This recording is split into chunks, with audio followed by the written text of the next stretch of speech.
All right, folks, what is going on? Back with another video, and today we got to talk about a special game, a game I did not want to talk about because I saw all the hype on it. I did not want to talk about this on my channel. These are the type of games, and y'all know I kind of lean towards retro stuff, but this goes to even newer stuff. These are the type of games that I do not like to talk about because I want to play them, I want to enjoy them for what they are, and I want to go in the game blindly. It's a lot of information that goes into these newer games, and I hate that. And I try not to report on and talk about stuff like that. I try to be the reactor and reaction and be the reactionary person when it comes to stuff like this. So this has just been a good day in gaming for me. Welcome to the VF Cast. Hopefully you guys made it here because you want my opinion and you're curious of what's going on. I appreciate you spending time out your day to do so. This is the VF Cast channel. I am VF Baller, and over here we talk about gaming. And Teenage Mutant Ninja Turtles Shredder's Revenge was released today as of this recording, and I'm gonna give you my first impressions. Point blank, I love the game. I think the game plays very well. It has its flaws, which we will talk about shortly. But I love the game because the game doesn't hold your hand, even though the game is pick up and play. And this is something that a lot of games that don't do this anymore. And this game is basically is like a much more enhanced version of Turtles in Time. Without the story, is a different story, but it plays very much like Turtles in Time. And I love the fact that it has a map similar to like the old Turtles on NES. But nevertheless, the mechanics of the game is great. The story seems like is playing out just like an average Ninja Turtle story, and the mechanics that goes along with this is a great feel, and it just you just want to continue to play. Some beat 'em ups get old after a while, but this one here just continues to make you want to progress further and further. I played about 2 hours of this game so far, but what I've been doing is just going into the game, just playing it. I haven't really been trying to do too much as far as like get achievements or just I just been playing this game as if this was like a PlayStation 1 or a Super Nintendo game. And that's basically the vibe and the feel I got. I feel like this game is like the fifth version or Turtles 5 that would be pretty much on the Saturn or the PlayStation 1. It gives me that feel. Now, obviously, the game is more enhanced than that, and it has like really good retro style graphics. But the gameplay is so good and it's so smooth that you cannot help but to continue to want to play this game. I've been wanting to play even after I left, because I went to a game store and took my son out. That's all I've been doing, just been thinking about this game.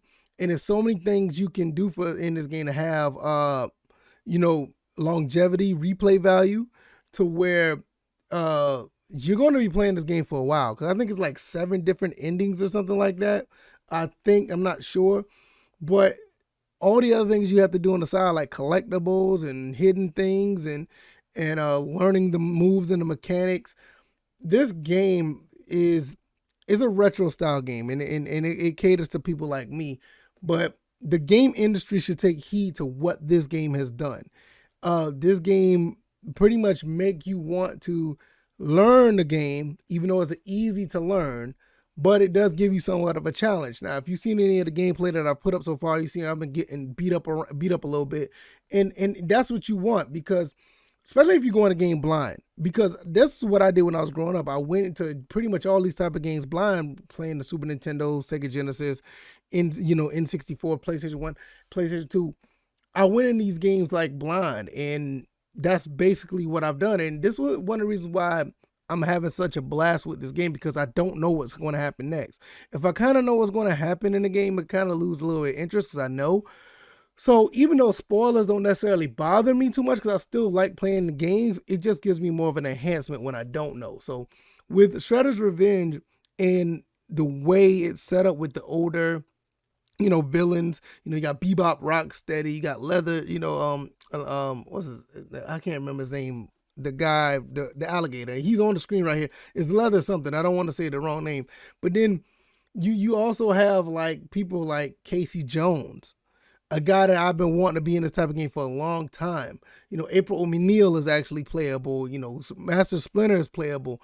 the Rat King is actually more to the type of player that he is compared to Turtles in Time, where he was kind of he wasn't able to express himself as much, so he wasn't as well rounded as that I thought it'd be. But what I will say is the way this game is set up and the way they got it, the way you can throw enemies to the screen, you a lot of animations and things happen that are based on Teenage Mutant Ninja Turtles, Turtles in Time. Um, I love this game. I love it so far. Now, before I close, I will say this: the game does have glitches. It does have problems. I think somebody on Xbox say that some villains like disappear in the middle of the game, so they're probably going to have to patch that. Also, if you're on, I can't remember, I think it's like the second or third stage. If you're on a ledge and if you fall down to the bottom of the bottom ledge, like it's like in front and the back, like you walk on the top of a ledge and you got to go down, you'll get stuck in a kicking animation for a minute. Now, I don't know why it does that, but it has that in the game. That's another glitch that it has, but those are only two that I've seen so far. Another thing that's actually I feel like is a problem is hit detection. I think hit detection is kind of wonky a little bit. Some of the hit detection is, pretty much, the hit detection is not there. There's no detection sometimes. Like, especially if something is flying above you and you gotta try to kick them to bring them down or try to hit them. Sometimes it seems like you're right on point and you just miss them. So I don't know if that's by design or whatever, but that's the way it is. With that being said, I've been playing this on normal. I have not been ready to play it on hard yet, but I will once I finish the normal part. I can't imagine what these hitboxes will be like then. Hopefully that it won't be as bad. It's going to be a challenge, but I don't want to be losing a game because the game is like really, cheesy or whatever. I want to play a game because it's actually difficult. But nevertheless, I think you should pick this game up off of first impressions. I'm not, I don't, a review or whatever. I get some people done reviews, but I'm gonna tell you this: I've been playing games since the '80s. This has been going on almost 40 years that I've been playing games. I don't need a full review to tell you if you should buy a game or not, unless there's like some really wonky stuff happening in the middle or the end of the game.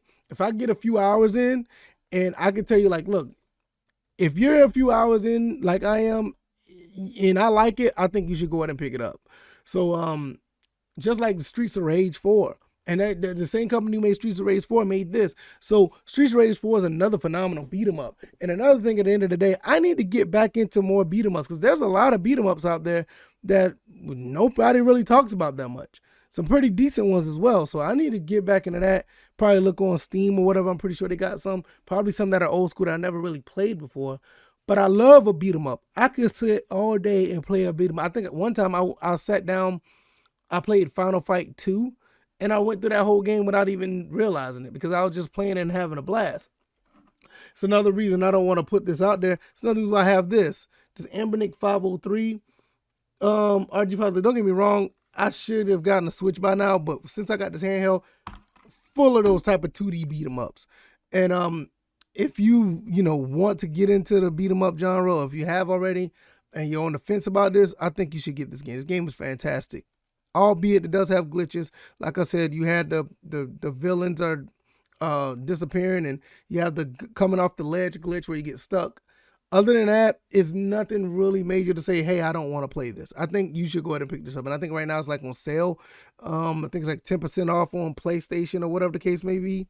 Yeah, I think it's 10% off. It's 10% off on Steam as well. I'm looking at it right here on Steam. So what I'm planning on doing sometime down the road, I want to get a physical copy of this. Because I want to get it. I mean, because this game is the type of game you would want to get a physical copy of. And I didn't even mention the online aspect where you could play 4 people at home on the couch playing, which is awesome. And you could play 6 people online, which I'm going to have to get into that. Matter of fact, I need to try to get with Jack Move Johnny and see if he's going to be playing. I might have to play with him and a couple other guys online because this looks like this is a fun game to play. So, all right, I'm about to get out of here. Thank you guys for watching. You guys are great. If you made it this far, hit the like button, share this commentary, subscribe to the channel if you haven't already. I'm going to get out of here. I may play some more of this game, but I did buy a couple other games today at the game store I went to, so I may check those out as well. All right, y'all. Y'all take it easy. Y'all be blessed. Peace.